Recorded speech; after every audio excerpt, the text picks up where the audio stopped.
Moins de 90 minutes avant que l'ultimatum qu'il avait fixé à l'Iran n'expire, provoquant selon Donald Trump une attaque d'une sévérité sans précédent contre la République islamique, Washington et le régime des ayatollahs ont conclu un accord de cessez-le-feu qui prévoit entre autres l'ouverture du détroit d'Ormuz à la circulation des navires avec quelques restrictions techniques.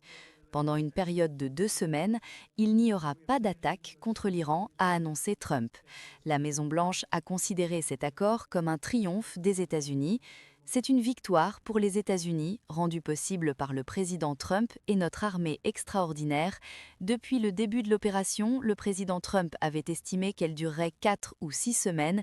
Grâce aux capacités exceptionnelles de nos forces armées, nous avons atteint et dépassé nos principaux objectifs militaires en 38 jours.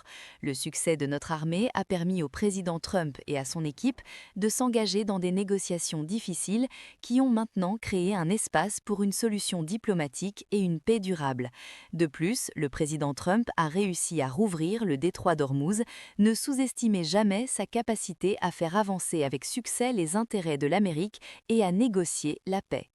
Mais l'Iran, de son côté, revendique également comme une réussite l'établissement du cessez-le-feu et souligne que les États-Unis ont en fait accepté toutes les conditions de la République islamique.